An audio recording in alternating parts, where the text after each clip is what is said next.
అందరికీ నమస్కారం. అమ్మ మాట అమ్మాయి బాట ఛానల్కి స్వాగతం. కథ చెప్పుకుందామా?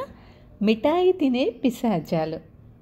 కొమరయ్య తల్లి వంటలు చేసి బ్రతుకుతూ తండ్రి లేని కొడుకును పెంచింది. తల్లికి సహాయంగా ఉంటూ కొమరయ్య వంటలో మంచి నేర్పరి అయ్యాడు.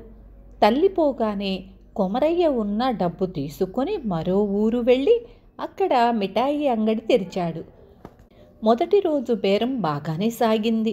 కానీ సాయంత్రం అవుతుండగా ఇంకో మిఠాయి అంగడివాడు తన కొట్టు మూసేసి కొమరయ్య దగ్గరకు వచ్చి, ఇంకా కొట్టు మూయలేదేం అని అడిగాడు.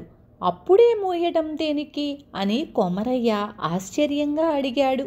అన్నట్లు నువ్వు కొత్తవాడివి కదూ, మా అనుభవం నీకు కూడా కలగని అంటూ ఆ మనిషి వెళ్ళిపోయాడు.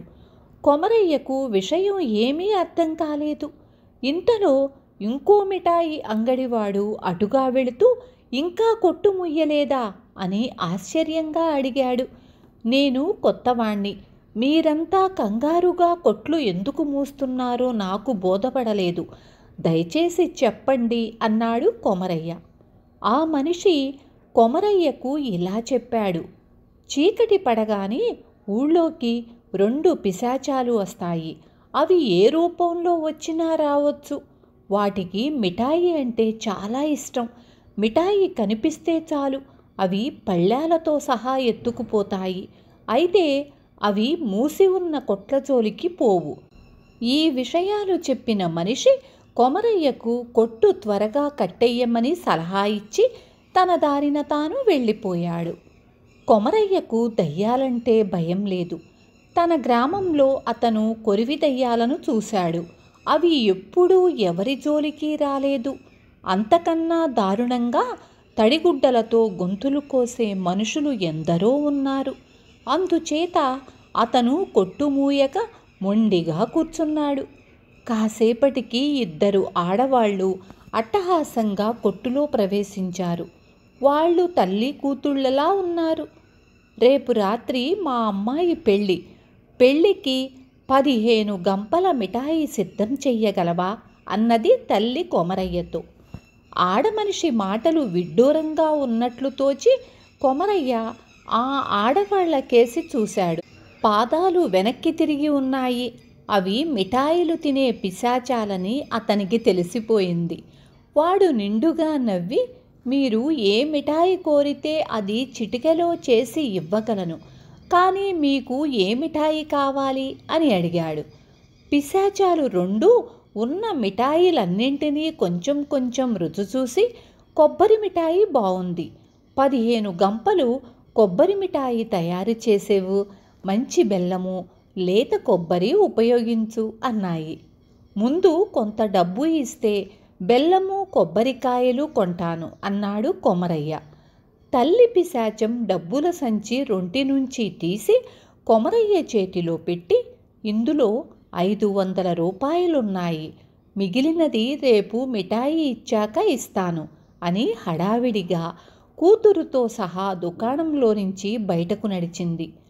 పిల్ల పిశాచం పెద్దదానితో, వాడికి డబ్బు ఇచ్చావు దేనికి, కొని తింటే మిఠాయి నాకు చేదుగా ఉంటుంది అంది. తల్లి పిశాచం విరగబడి నవ్వి, వెర్రి మొహమా, కొత్తవాడి దగ్గర ఎక్కువగా మిఠాయి రాబట్టడానికే ఈ ఎత్తు వేశాను. మనం ఇచ్చిన డబ్బుతో వాడు రేపు 15 గంపల మిఠాయి తయారు చేస్తాడు. మనం రేపు వచ్చి దూరం నుంచే నాలుకలు చాచి మిఠాయి అంతా తినేద్దాం. అది చూసి వాడు ఠారుకుని ప్రాణాలు అరచేత పట్టుకుని పారిపోతాడు. తరువాత మనం అంగడిలో ఉన్న మిఠాయిలన్నింటితో పాటు గల్లాపెట్టెలో ఉన్న డబ్బంతా తీసుకుని చక్కా పోదాం అన్నది. ఆ మాటలకు పిల్ల పిశాచం మొహం చాటంతయ్యింది. మర్నాడు కొమరయ్య 15 గంపలు కొని తెచ్చి పెరట్లో పెట్టాడు.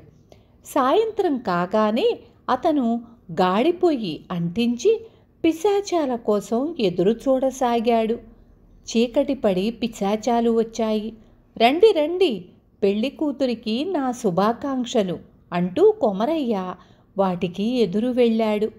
అవతల పెళ్లివారు వచ్చి కూర్చున్నారు. మిఠాయి సిద్ధంగా ఉన్నదా అని పిశాచాలు అడిగాయి. మీరు ఒకసారి ఇలా రండి అంటూ కొమరయ్య పిశాచాలను పెరట్లోకి తీసుకువెళ్ళాడు. అక్కడ ఉన్న 15 గంపలను చూసి పిశాచాలు ఆనందంతో కేకలు పెట్టాయి.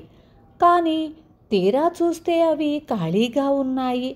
మోసం, దగ, గంపల్లో మిఠాయి ఏది అంటూ పిశాచాలు కోపంగా కళ్ళు ఎర్రచేసి కొమరయ్య మీద ఎగిరిపడ్డాయి. నేను చెప్పేది కాస్త వినండి. ఈ ఊరి మిఠాయి వర్తకులను 2 పిశాచాలు పీడిస్తున్నాయట. అవి మోసం చేసి భయపెట్టి గంపల కొద్దీ మిఠాయి కాజేస్తాయట. నా మిత్రుడు గట్టి భూతవైద్యుడు ఒకడున్నాడు. వాడు ఈ రాత్రి పిశాచాలను మారణహోమం చేస్తాడట. నన్ను గాడిపోయి అంటించి ఉంచమన్నాడు. మారణహోమానికి వేపకట్టెలే కావాలట. వాడు వాటి కోసం వెళ్ళాడు.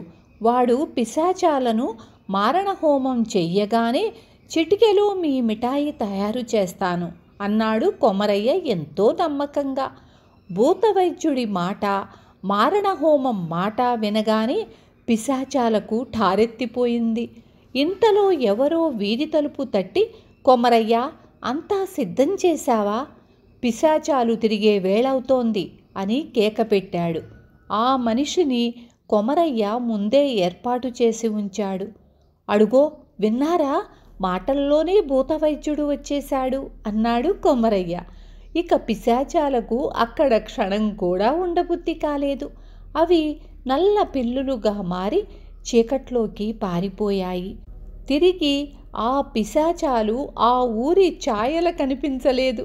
పాపం, పిశాచాల మూలంగా మీరు చాలా నష్టపోయారు అని కొమరయ్య పిశాచాల దగ్గర పుచ్చుకున్న డబ్బును ఆ ఊరి మిఠాయి వర్తకుల అందరికీ సమంగా పంచిపెట్టాడు. విన్నారు కదా. రేపు మళ్ళీ ఇంకొక మంచి కథతో మీ ముందుకు వస్తాను.